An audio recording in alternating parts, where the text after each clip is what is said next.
Let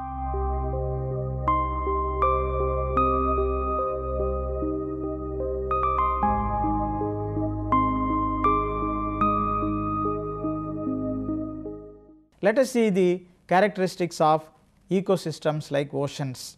The world oceans are the huge volumes of seawater belonging to the hydrosphere. Oceans cover more than 70% of the Earth's surface. About 97% of the water available on the Earth are only in the oceans. Oceans contain both valuable and much needed natural resources. They are also the sources of food, energy and minerals, as explained earlier. Oceans also serve as waterways for ships to transport people and carry cargo between the continents. The primary role of oceans and seas lie in maintaining the global climate by regulating the air temperature and also by supplying the moisture for rainfall. Without oceans, life would not have originated in our planet Earth. When compared to the land-based terrestrial ecosystems, the marine ecosystems have certain unique features. They are: the oceanic environment is very wide, covering 75% of the Earth's surface. The oceanic systems are very deep, in which the life extends to all depths. The water masses of the sea and oceans are very continuous. The water is in continuous movement both in vertical and horizontal dimensions. The water is salty with an average salt content of 35 grams per liter. The concentration of dissolved nutrient is also very low. Creatures living on land need to deal with gravity, dehydration, great temperature variations and many other factors which are normally not encountered in the oceans. The divisions of marine environment included in the study of open seas are pelagic environment, epipelagic environment, mesopelagic zone, bathypelagic zone, abyssopelagic zone and the benthic environment, which is related to the sea bottoms.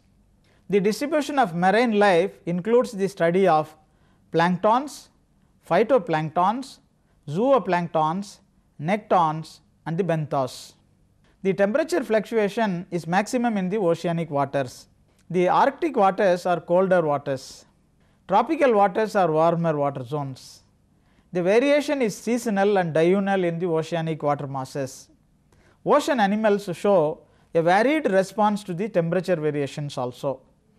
There are two kinds of animals existing in the oceanic zone: stenothermal animals, the ones which live within the temperature variation of 20 degrees centigrade, and eurythermal animals, which are the animals which can withstand the wide range of temperature variations in the oceanic waters. The cold water forms also show an increase in their sizes, particularly in oceans. The surface temperature of the oceanic water vary from -2 degrees centigrade near the north and south poles to about 30 degrees centigrade near the equator. In the polar regions, the surface sea water freezes. The western tropical Pacific has the warmest surface water in the globe. Ocean currents affect the surface temperature of the water masses. Ocean temperature also varies with reference to depth. In general, the temperature falls as the depth increases. Light is an essential factor for all the marine life to survive.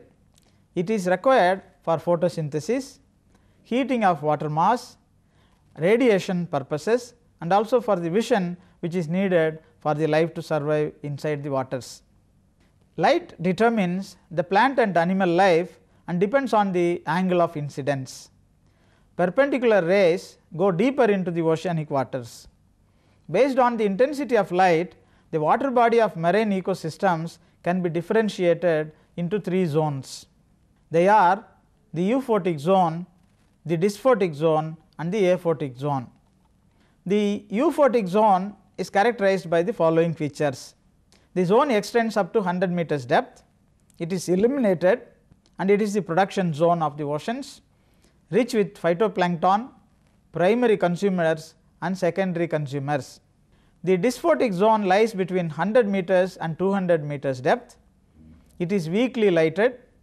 It contains secondary consumers which are living with a few primary consumers, and rare plant life is seen in this zone. The last one is the aphotic zone. The aphotic zone is the last zone of the oceans. It is above 200 meters depth. There cannot be any light in the zone. There is no producer in the zone. No photosynthesis can be expected in the zone. It contains mainly secondary consumers. Many of them may be feeding on the other animals. The euphotic zone is the uppermost layer of the world's oceans. Marine ecology involves the understanding of all these aspects.